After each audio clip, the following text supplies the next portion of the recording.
नाज़रीन, सिंध में बरसातुनि सबब केतिराई स्कूल तबाह थियण सबब तालीम मुतासिर थी रही है। मुख़्तलिफ़ शहरनि तोड़े ॻोठनि सां वास्तो रखंदड़ शागिर्द फीस माफ़ कराइण लाइ कराची प्रेस क्लब वाॾो एहतजाज कयो आहे। इन हवाले सां वीडियो लिंक ते मौजूदु आहे धरती टीवी कराची जे रिपोर्टर इमदाद सुमरा।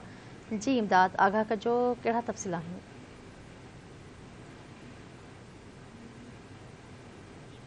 नाज़रीन, सिंध में ताज़िन बरसातुनि खां पोइ हज़ारनि जे तइदाद में जेके स्कूल जेकी न उहे तबाह थी विया आहिनि, जंहिं सबबि शागिर्दनि जी तालीम जेका आहे उहा पिणु मुतासिर थी आहे।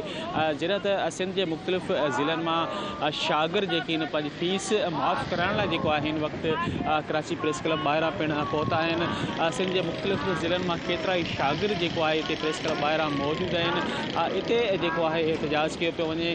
अचो त शागिर्द अॻवान जेके हिते मौजूदु आहिनि उन्हनि खां पुछंदासीं तालीम जे हवाले सां उन्हनि जो कहिड़ो मुतालबो आहे। त इहो ॿुधाइजो, सिंध में ताज़िन बरसातुनि खां पोइ हज़ारनि जे तइदाद में जेके स्कूल जेके आहिनि उहे तबाह थी चुका आहिनि, जंहिं सबबि शागिर्दनि जी तालीम जेका आहे उहा मुतासिर थी आहे।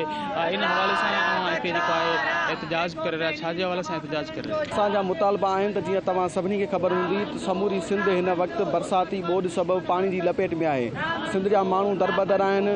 1.5-2 करोड़ खां वधीक माण्हू जेके आहिनि पंहिंजे घरनि खां दरबदर थियल आहिनि। माण्हुनि जा घर तबाह थी विया आहिनि। माण्हुनि जो जेको ज़रिए मुआइश आहे उहो फसल ॿनी ॿारा सभु तबाह थी विया आहिनि। इन सूरत हाल में सिंध जो जेको ग़रीब शागिर्द आहे या ग़रीब मिसकिन पोरे तबिके जो जेको शागिर्द आहे, उन लाइ सिंध जे यूनिवर्सिटियुनि जूं, सिंध जे आला तालीमी इदारनि जूं जेके ॻरियूं फीसूं आहिनि उहे भरणु ॾाढो नामुमकिन आहे। असां मुतालबो था कयूं त सिंध यूनिवर्सिटी समेत जेके बि सिंध जूं जेके आला तालीमी इदारा आहिनि उहे शागिर्दनि जूं सालियानी फीसूं माफ़ कयूं वञनि। शागिर्दनि जेका फीस जेका आहे उहा 2 सालनि लाइ जेका उहा माफ़ कई वञे।